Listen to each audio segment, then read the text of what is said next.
right. So, today we have two stories.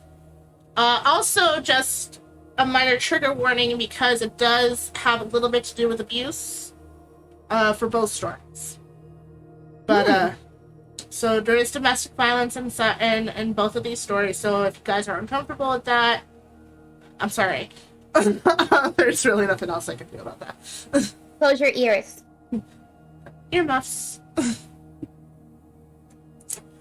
So our first story is about Mary Catherine Knight. No, shit. No, my bad. Catherine Mary Knight. I got the middle name. We're off to a great start. I love it. Come on. It's not a real stream without a little bit of hiccups, right? Oh, yeah. Okay. So, how much do you know about this, Tater? None. None? Okay. Not even a little bit. So, I know yesterday I did a thing on serial killer, on the first woman serial killer in New York, which actually turned out to be a really good story. Unlike the usual serial killers that intrigue us, Catherine only murdered one person. Yeah. But the gruesome nature of her crime and her history of serial abuse was immortalized as one of the most famous Australian convicts in history. Oh, God. What the fuck did she do? So we're going to learn about her childhood, her violent relationships, and the series of events that led up to one of the worst murders you'll ever hear about. Ooh, okay. Say less. Let's go. Okay. So, what kind of home environment Catherine Knight must have had to commit one of the most brutal murders in Australian history? While a troubled childhood doesn't always result in abusive behavior and a vicious killing, it certainly did in Knight's case.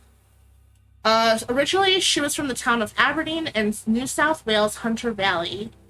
Barbara Rowan was forced to move to Moree after beginning a relationship with Ken Knight, a co-worker of her husband's, Jack Rowan. The Rowan and Knight families were both well known in this conservative rural town, and the affair was a major scandal. Two of Rowan's 4 children remained with their father, while the youngest 2 were sent to live with an aunt in Sydney. Catherine Knight was the younger of twins born to Barbara and her de facto partner Ken on the 24th of October 1955 in Tenterfield, New South Wales. Jack Rowan died in 1959, and the 2 children who had lived with him moved in with the Knight family. Barbara's grandmother was apparently an Indigenous Australian from the Moree area who had married an Irishman. She was proud of this fact and liked to think of her own family as Aboriginal. This was kept a family secret, as there was a considerable racism in the area at the time, and this was a source of tension for the children. Apart from her twin, the only person Knight was close to was her uncle Oscar Knight, who was a champion horseman. And she was devastated when he committed suicide in 1969 and continues to maintain that his ghost visits her. The family moved back to Aberdeen the same year. Ken was an alcoholic who was openly violent and sexually abusive to Barbara, even in front of the kids. Well, wait, so Barbara, I just want to make sure, Barbara is the mom? The mom, yes. Okay. So, Barbara, in turn, often told her daughters intimate details of her sex life and how much she hated sex and men. Later, when Knight complained to her mother that one of her partners wanted her to take part in a sex act she didn't want to do, Barbara told her to put up with it and stop complaining. Yeah. Mother of the year right there! I thought I was pretty fucking bad. What the fucking shit? You ain't that bad, dude. The worst I want to do is grab the pillow. The pillow. Talking to your kids about sex and shit. No. Well, I mean, one, everybody, be open with your children as possible because it's better they learn shit from you than somebody else. But don't go around talking about your sex life. Yeah, not details about how you hate your husband and all the stuff he does to you. Like, come on. Fucking weird. I don't get it. So, Knight claims she was frequently sexually abused by several members of her family. but not by her father. So, it continued until she was 11. Although they have minor doubts about the details, psychiatrists accept her claim as all of her family members confirmed that the abuse did in fact happen. So, yeah. Katherine was, by all accounts, a pleasant girl who experienced uncontrollable, murderous rages in response to minor upsets. Nerd, thank you so much for the 100 biddies! Thank you! Ooh. Okay, keep going. Sorry. You're good, you're good. We still have to stream. I understand that this is a thing. Welcome to Murder Mystery Mondays, nerd, with our host, Royal. Well, I guess for like co-host. Co-hosties. Royal does all the hard shit. Yeah, I do all the research, and Tater shows up and looks pretty. Not on time. Not on top. No, I was late as fuck. But hello, nerd. Thank you so much. No. Story is not killed. Okay, go. All right. So when she attended Muswell Brook High School, she became a loner and is remembered by classmates as a bully who stood over small children. She assaulted at least one boy at school with a weapon and was once injured by a teacher. Wait, what? Was once injured by a teacher. Oh. What did the teacher do? My bad. It was in self-defense. Wait. Who? Okay, hold on. Let me repeat that. Yeah, because I'm confused. Yeah, my brain disconnected halfway through the sentence, and I'm just like, wait, the fuck, where are we? My bad. Okay. Anyway, so she assaulted at least one boy at school with a weapon and was once injured by a teacher who was found to have acted in self-defense. It doesn't say what the teacher did to injure her or what Knight did to attack the teacher, but it was found by the courts to be self-defense.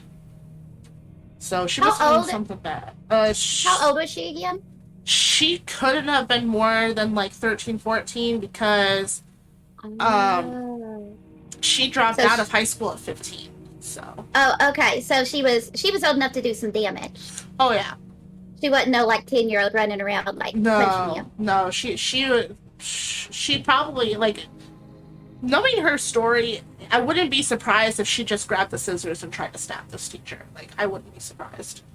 It's not funny. But it's kind of funny. If I see a fucking teenager coming at me with a knife, you best motherfucking believe I will self-defense. I'll take it and stab them in the throat. Fuck you, kid. By contrast, when she wasn't in a rage, she was a model student, and she often earned awards for her good behavior. She was so hot and cold with it, like, I don't know. I feel like this goes beyond the bipolar spectrum, but, like, this is sounding a whole bunch of bipolarness to me. Mm-hmm. But, like, beyond. She clearly had some major issues. Well, I mean, look at her parents. Dude, I'm still stuck on her fucking mom. Okay? I can't get over her fucking mom. That's not even a half of it. We're not even to that part yet. Ooh. So Katherine is actually illiterate. She couldn't really write or read. But because she dropped out of high school at 15, which, I'm sorry, but don't you learn how to read and write in, like, elementary school? Like kindergarten. Right? Like, first grade at the very least. Right? Like, people do take longer than others sometimes. But... I'm not saying they don't. I'm not saying anything that they don't. I'm just saying that it just seems like 15 is a really... Hey, Hex, thank you for the lurk. 15 just seems to be a very,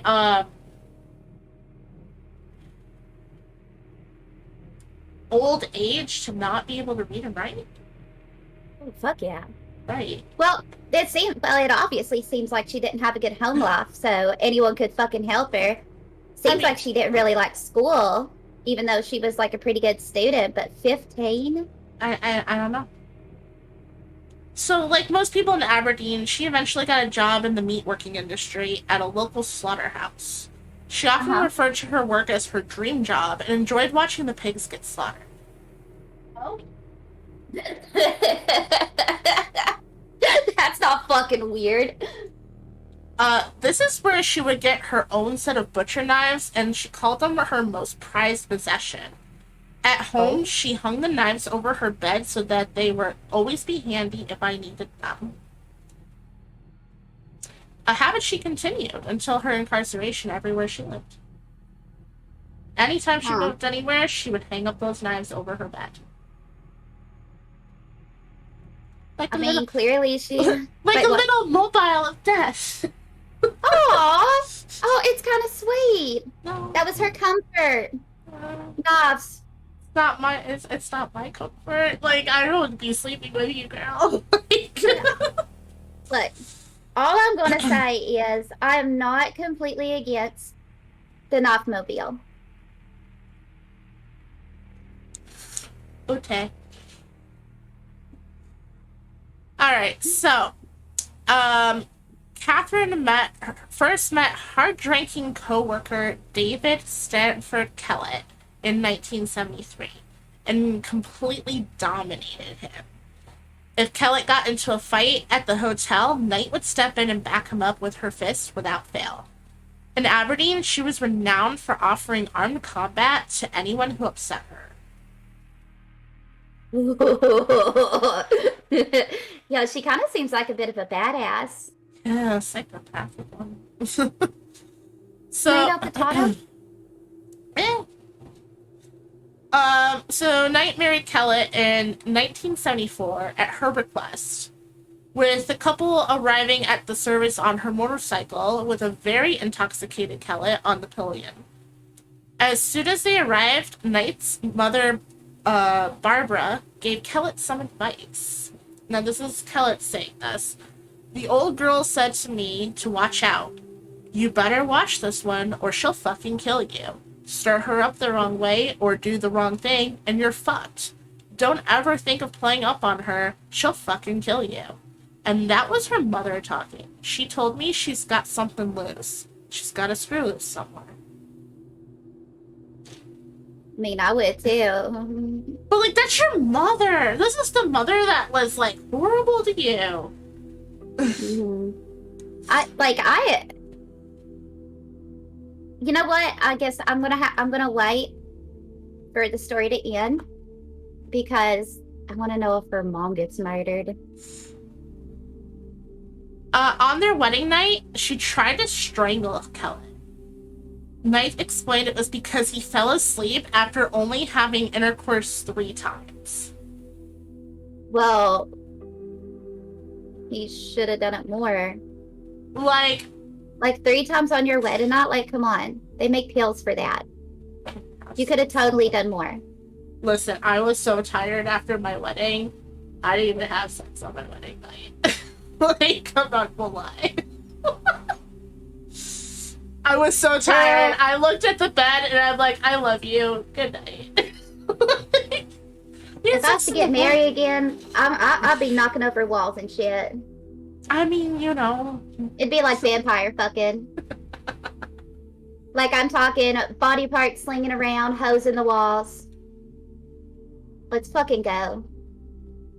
So how dare he only do it 3 times? How dare you only 3 times? You should have drank some water. Say! What should I say? I'm always like, you need to drink more water. Are you gonna end up on this podcast? Look, I'm not gonna say no because nothing's impossible. Apparently. Trying to get home to alert both chats. Oh, damn, Conquest, you lucky dog. Nice. Alright, so the marriage was particularly violent, and on one occasion, a heavily pregnant Knight burned all of Kellett's clothing and shoes before hitting him across the back of the head with a frying pan, simply because he arrived home late from a darts competition after making the finals. Look, I feel like that he has not been trying very much as a husband. You're scared of me, dude. Maybe this isn't a great idea. Too late now. I'm just gonna throw this out there. If there's gonna be a lot of like crazy bitches, like they're not always completely wrong. I'm just never gonna piss you off, that's all. You don't anyway, baby girl. Oh, thank you. In fear for his life, Kellett fled before collapsing in a neighbor's house, and he was later treated for a badly fractured skull. Police wanted to charge her, but Knight was now on her best behavior and talked Kellett into dropping the charges. He dropped the charges? He dropped the charges. Dude, she must have that good publicity. I'm saying, you know? That's gotta be like top tier poo-wah-wah. In May of 1976, shortly after the birth of their first child, Melissa Ann, Kellett left her for another woman and moved to Queensland, apparently unable to cope with Knight's possessive, violent behavior.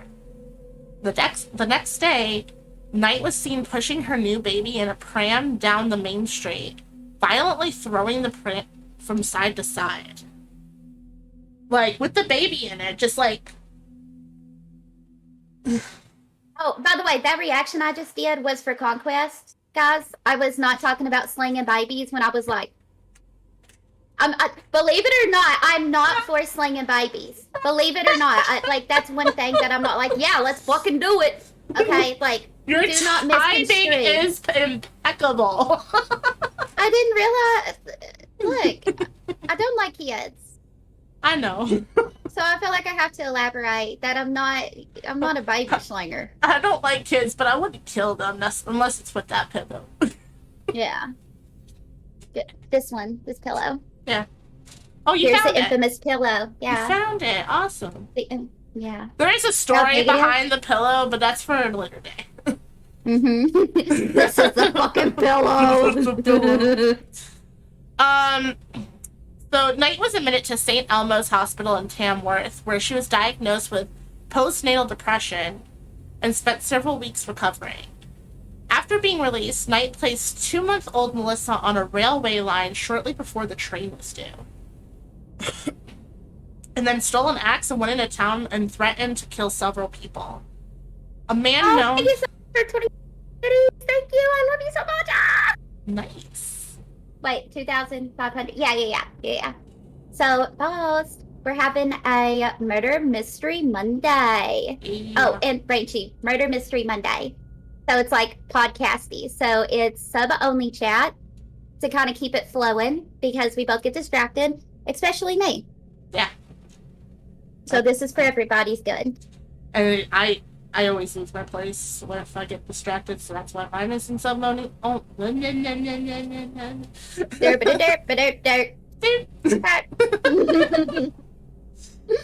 Alright.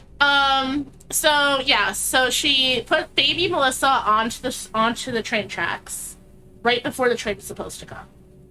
Mm-hmm. And then she goes and steals someone's axe and goes into town and starts threatening to kill several people.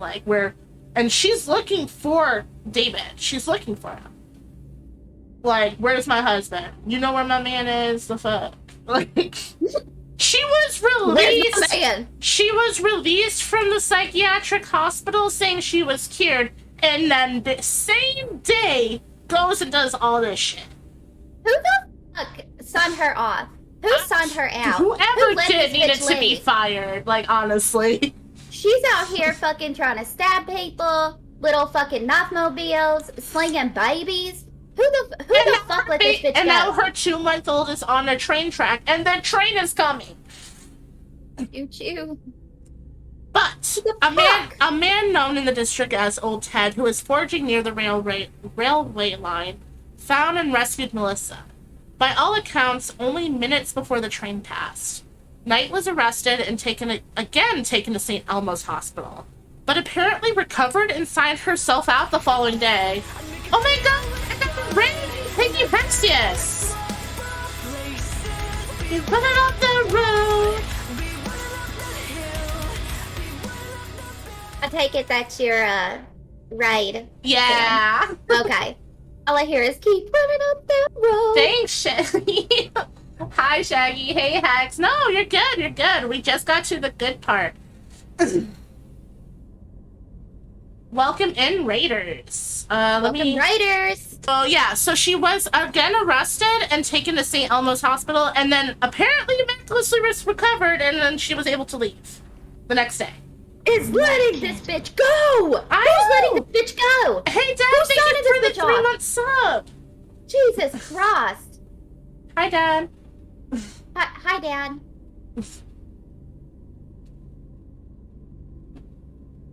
Bullfoot with the sub. Heck yeah. Thank you, Dad, for the sub. Thank you so much for the 1,000 biddies. Thank you, thank you, thank you. I adore you so much, boss. Thank you, thank you, thank you. Yeah. So far she's been super violent, left her child on the thing, and like almost killed her child, but they're just gonna let her walk out like she's all okay. Like, okay, do they know that she tried to kill her baby? Yes. Flinging it around and putting it on train tracks? There were multiple eyewitness accounts of this. And nobody was taking this baby away. No. They were just like, oh, no, she's good. She's better. Yeah, she's fine. She's doing all right. So, a few days later, Knight slashed the face of a woman with one of her knives and demanded she drive her to Queensland to find Kellen. The woman escaped after they stopped at a service station, but by the time the police arrived, Knight had taken a little boy hostage and was threatening him with a knife. She was disarmed when the police attacked her with brooms. And she was admitted to the Morisset Psychiatric Hospital. So she had a knife to this little boy. Yeah. And the police came at her with freaking brooms.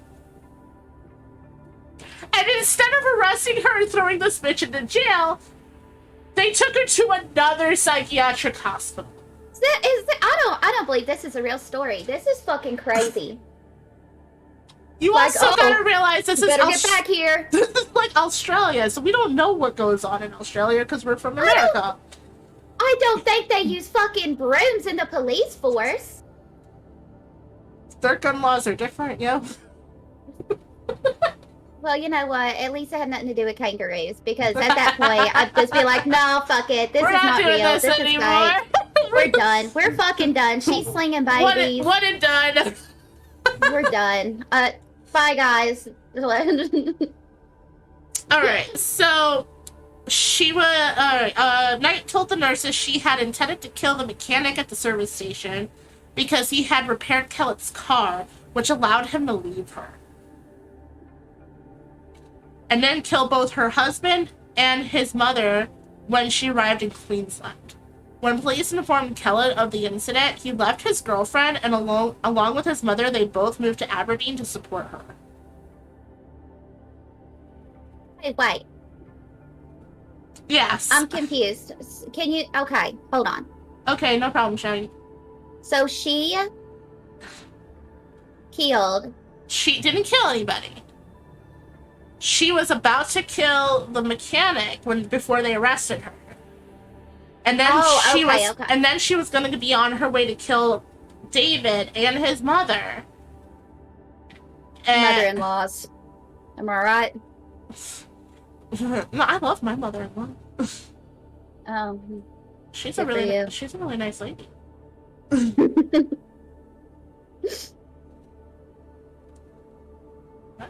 But when the police told him of this, he left his girlfriend to go support Katherine.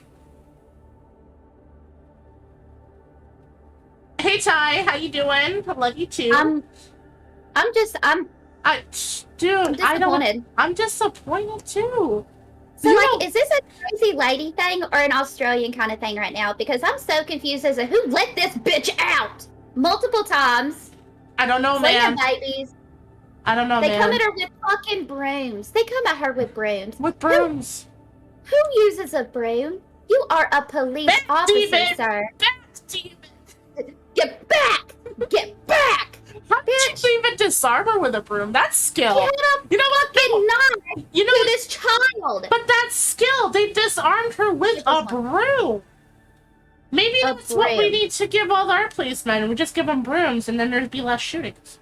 Well, clearly it was intimidating enough to work. I mean, they got her, they got a hold of her, then stuck her right back in a fucking insane asylum again. I mean, can you imagine though? Like, someone, cops are coming after you with a bunch of brooms. What would you do?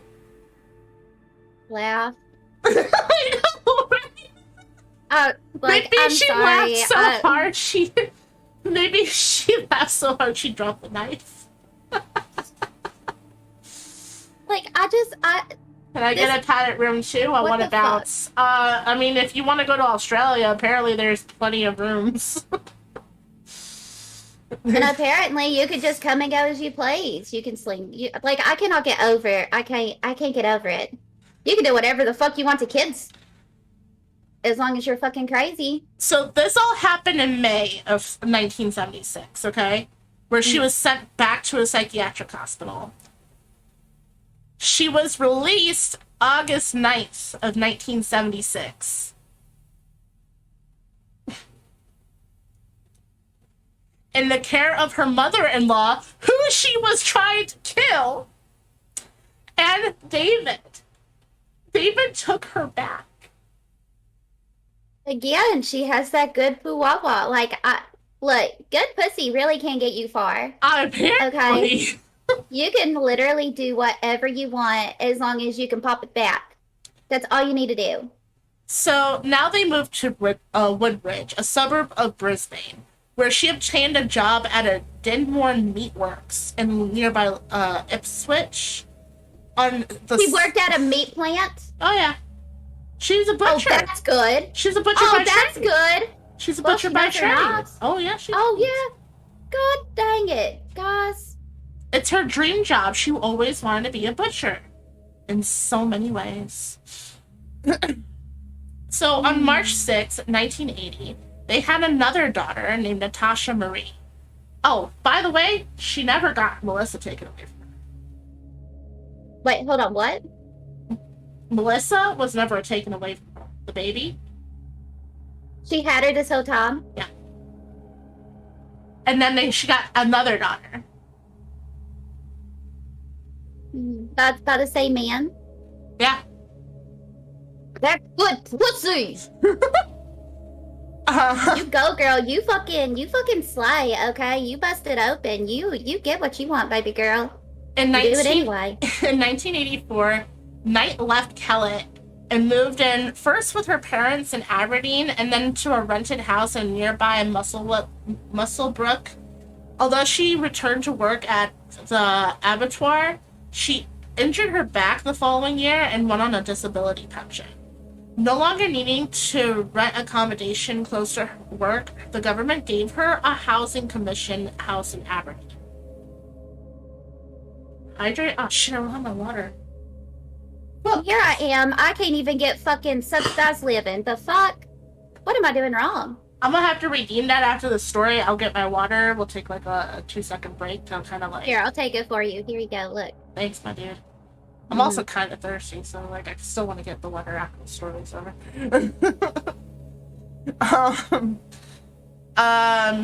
So yeah, so she went on disability, so now she's getting a pension, and the government gives her housing.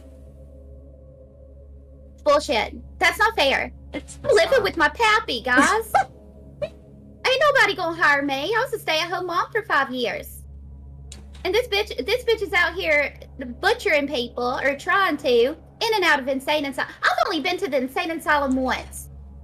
Do I need to go a few more times? Apparently, dude. And yes, boss, 1 billion trillion %. If I had devil horns, I'd put them right here and I'd wear them all the time. But it's ironic because, like, I'm a little angel. Okay, yeah. So am I. You're a kitty cat. Yeah. Meow. Alright, so Knight met 38-year-old David Saunders in 1986. A few months later, he moved in with her and her 2 daughters, although he kept his old apartment in Scone. Knight soon became jealous regarding what he did when she was not around and would often throw him out. He would move back to his apartment in Scone, and then she would invariably follow and beg him to return. Man, this is starting to sound a lot like my ex. This is why we have trigger warnings. Well, big trigger warning coming up. I am so sorry for what you guys are about to hear. Can we get a PSA in chat, please? Let me know when you're ready. Oh, I got a burp so bad. It's bubbling in my chest. You want to do it? I don't care. Exclamation point PSA. Oh, I'll do it anyway. I don't give a fuck. But it's just not coming. Thank you, boss. Okay, we're ready. Everyone's been thoroughly warned. In May 1987, she cut the throat of his 2-month-old dingo puppy in front of him, for no more reason than as an example of what would happen if he ever had an affair before going on to knock him unconscious with a frying pan. So he didn't even cheat on her? No, this was a warning. Look, I feel like I have crazy tendencies that I stuff way deep down, but And it was a baby. It was just a little puppy. It was just a little baby. It's just a little baby. It's just a little baby. In Bitch. June 1988, she gave birth to her third daughter, Sarah. Good Jesus Christ, quit popping them out. You ain't gonna have that good wawa for too long if you keep your shit up. So that prompted Saunders to put a deposit on a house, which Knight paid off with her workers' compensation and back in 1989. Knight decorated the house. Listen to this shit. She decorated the house throughout with animal skins, skulls, horns, rusty animal traps, leather jackets, old boots, machetes, rakes, and pitchforks. No space, including the ceilings, were left uncovered. This bitch decorated her house like the Huntress did her shack. Is this the Huntress? It might be the Huntress. I think the Huntress has a hatchet. That was her interior, that like animal traps that were rusty and like there was blood on them, and it was just crazy. Okay. Yeah. I'm just look, I don't know what to fucking say right now. This is literally the craziest bitch I've ever heard of. Like, I've seen some shit. I watch LMN sometimes with my mom when I ain't got a choice. Okay, I've seen some crazy shit. People stealing babies, people like trying to murder their husbands or some shit because you ain't got some bitch knocked up down the corner. I told you I picked a good one. We're not even done. We're not even done. This one human! What is wrong with her? Okay, keep going. We haven't even gotten to the murder part. Honestly, like, that's probably going to be the least surprising thing up to this point. Like, I don't fucking... Oh, fuck, stretch. what? Hang on. Oh, we have a whole nother boyfriend to go through first. Wait, we have a whole nother boyfriend? Yep. Let me move... Hold on, boss. Let me... I didn't have time to move this stuff around. So, let me move it up to the top. What is the name? What's the name of the thing that makes your emotes float around your screen? I don't know. I don't do that. I don't think I have it on my hang time now that I think about it. We'll work on it, boss. Alright, after an argument where she hit Saunders in the face with an iron before stabbing him in the stomach with a pair of scissors, he moved back to Stone. But when he later returned home, found she had cut up all his clothes. Saunders took a long service leave and went into hiding. Knight tried to find him, but no one admitted to knowing where he was. Several months later, he returned to see his daughter and found that Knight had gone to the police and told them she was afraid of him. They issued her with an apprehended violence order, which is the equivalent to an order of protection for us. Okay. So she took out a restraining order on him, saying she was scared of him after all that. Playing the victim. Classic. Love it. Oh my god, Conquest said, hearts, stars, and horseshoes, brakes, and pitchforks too. Yeah. I just killed your dog, now I'll kill you too. I love it. I do too. I fucked it up at the end, but you get the... I got you. I'm not a leprechaun. So in 1990, Knight became pregnant by 43-year-old former abattoir co-worker John Chillingworth. So she had 2 Davids, and now she has a John. And gave birth the following year to a boy they named Eric. Their relationship lasted 3 years before she left him for a man she had been having an affair with for some time, named John Price. Was he cuter? I don't fucking know. No, I have no pictures. Padmon, thank you so much for the follow. Welcome in. This is Murder Mystery Mondays. Yes. Welcome, welcome. So now we have John number 2. So we had 2 Davids, now we're on 2 Johns. Okay. John Pricey. Boy, she's really. Yeah, right. And she's also, she has another child, so she has 4 kids now. Think about it. Think about that. I can't have 1. She has fucking 4. I hate my life. I mean, I don't want 4, because I don't, you know me, I don't like kids that much. But keep advertising that. Look, I'm not going to end up with 12 kids. No. So John Pricey Price was the father of 3 children when Knight had an affair with him. Reputedly a terrific bloke, liked by everyone who knew him, his own marriage had ended in 1988.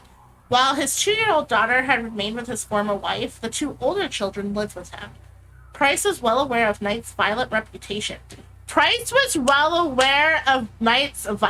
reputation. And she moved into his house in 1995. Royal, I don't know how many times I gotta tell you this, but good pussy will get you far. Good poo-wah-wah! His children liked her, and he was making a lot of money working in the local mines. And apart from the violent arguments, at first, life was a bunch of roses. Was it? Was it roses? Boss, thank you so much for the 500 biddies! I love you so much! Thank you! Roses. Yeah, roses. She don't even decorate with roses. For No. her birthday, she probably don't even like flowers. She probably likes the skin of the unborn. Possibly. She's the dredge.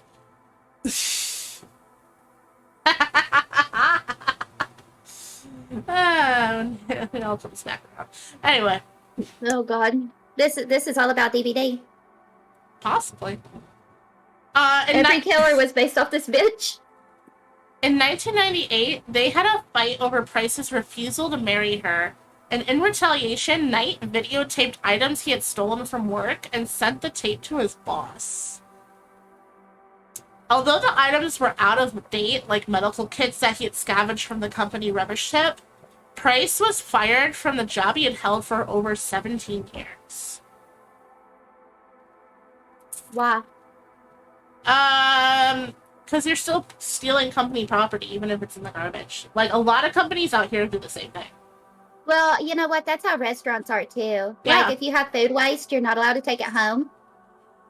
And I think that's absolutely stupid. You're not allowed to, like, give it to any homeless. You can't do shit. No, yeah, definitely. That's a big link. What the fuck is that? That same day, he kicked her out, and when she returned to her own home, while news of what she had done spread throughout the town. Mm-hmm. A few months later, Price restarted the relationship, although he now refused to allow her to move in with him. Yay. The fighting became more frequent, and most of his friends would no longer have anything to do with him while they remained together. Like, fair. Like, bro, you had her out of your house and you brought back the relationship. What is wrong? I want to know what she's doing to keep these men coming back so intensely. Right? I need lessons. Anyway. I need lessons. Alright, in February of 2000, a series of assaults on Price culminated with Knight stabbing Price in the chest. Finally fed up, he kicked her out of his house. Why was she back? I don't understand. February 20th. Yeah, I know. But February 29th, he stopped at the Scone Magistrates Court on his way to work and took out a restraining order to keep her away from both him and his children. That afternoon, Price told his coworkers that if he did not come to work the next day, it would be because Knight had killed him. They pleaded with him not to go home, but he told them that he believed she would kill his children if he did not. I mean, I understand that. Like, I would go back too. Like, my kids are there. But I would go back, grab my kids. Why was she there? She didn't have any business being there. Anyway. Go back, get your fucking kids, leave. You don't have to go back into the relationship. You chose to. You fucking crazy ass motherfucker.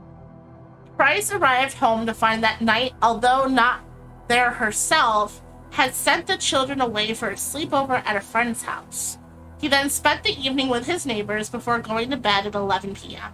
So not only is his kids not there, and she's not there, he decides to stay in the house and go to bed. Earlier that day, Knight had bought a new black lingerie and had videotaped all her children while making comments which have since been interpreted as a crude will. Knight later arrived at Price's house while he was sleeping and sat watching TV for a few minutes before having a shower. She then woke Price and they had sex, after which he fell asleep. At 6 a.m. the next morning, the neighbor became concerned that Price's car was still in the driveway, and when Price did not arrive at work, his employer sent a worker to see what was wrong. Both the neighbor and worker tried knocking on Price's bedroom window to wake him, but after noticing blood on the front door, alerted the police, who arrived at 8 a.m. Breaking down the back door, police found his body with Knight's body comatose from taking a large number of pills. She had stabbed Price. She had stabbed Price with a butcher's knife while he was sleeping.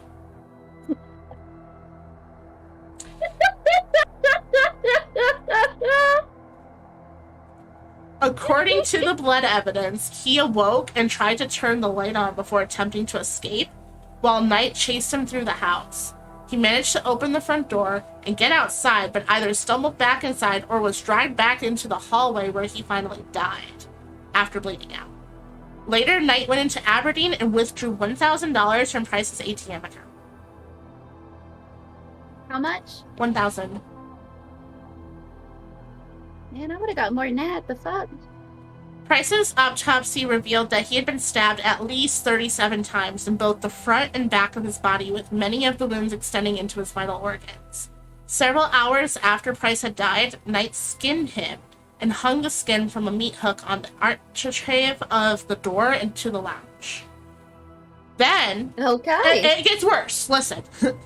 She then decapitated him and cooked parts of his body, serving up the meat with baked potato, pumpkin, zucchini, cabbage, yellow squash, and gravy in 2 settings at the dinner table, along with notes beside each plate, each having the name of one of Price's children on it. She was preparing to serve his body parts to the children. A third meal was thrown on the back lawn for unknown reasons, and it is speculated Knight had attempted to eat it, but could not, and this has been put forward in support of her claim that she had no memory of the crime. Price's head was found in a pot with vegetables, and the pot was still warm, estimated to be about between 40 and 50 degrees Celsius, which indicates that the cooking had taken place earlier in the morning. Sometime later, Knight arranged the body with the left arm draped over an empty 1.25-liter soft drink bottle with his legs crossed. This was claimed in court to be an act of defilement, just demonstrating Knight's contempt for Price. Knight had left a handwritten note on top of the photograph of Price, bloodstained and covered with small pieces of flesh. This is what the note read. Hey. Time got you back, Jonathan, for raping, my daughter, you to Beck, Price's daughter, for Ross. For Little John, his son, now play with Little John's stick, John Price. Sick. Gotta remember, she was illiterate and couldn't read or write very well. The accusations in the note were found to be groundless. Essentially, she was accusing him for raping her daughters. Which, I mean, at this point, he's dead or in shit, so it's not like he could defend anything. Yeah, but they did state, like, the daughters are like, that never happened. What the fuck? Knight's initial offer to plead guilty to manslaughter was rejected. She was arraigned on February 2nd, 2001, on the charge of murdering Price, to which she entered the plea of not guilty. Oh, because she didn't remember it, right? She didn't remember skinning him up, setting up his body. Yeah, that was her thing, but she also wanted to, like, have manslaughter and have the lesser charge. Look, this bitch made gravy. I know. Okay, she took the time to make gravy as a side for the meat. I know. She remembers that shit. You know how hard it is to make gravy in a psychosis? Okay, I'll tell you. It's impossible. It's hard to do anything in a psychosis. You fall a lot. So, her trial was fixed for July 23rd of 2001, but was adjourned due to her consul's illness, and it was refixed for October 15th, 2001. When the trial commenced, Justice Barry O'Keefe offered the 60 jury prospects the option of being excused due to the nature of the photographic evidence, which 5 accepted.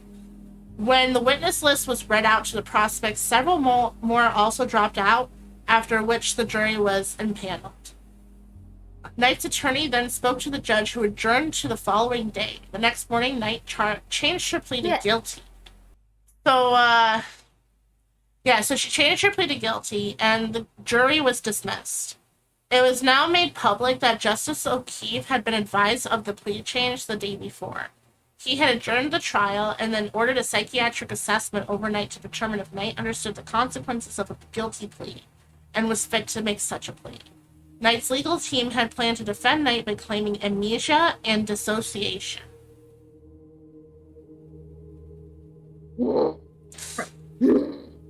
A claim supported by most psychiatrists, although they did consider her sane.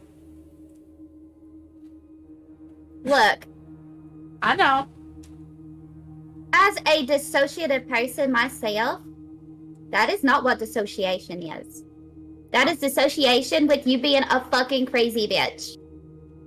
Fuck that dumbass diagnosis. My mom's calling me. Fuck. Keep going. Okay. So no reason has ever been given for the guilty plea, and despite giving it, Knight still refused to accept responsibility for her actions. At the sentencing hearing, Knight's lawyer requested that Knight be excused to avoid hearing some of the facts, but the application was refused.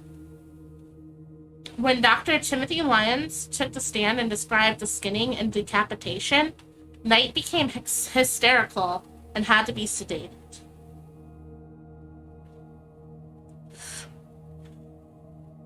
On November 8th, Justice O'Keefe pointed out that the nature of the crime and Knight's lack of remorse required a severe penalty.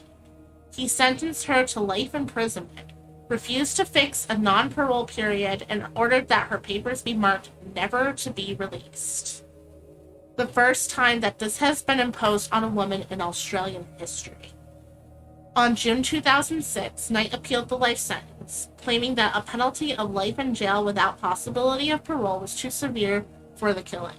Justice Peter McClellan, Michael Adams, and Megan Lethem dismissed the appeal in the MSW Court of Criminal Appeal in September, with Justice McClellan writing in his judgment, "This was an appalling crime, almost beyond contemplation in a civilized society."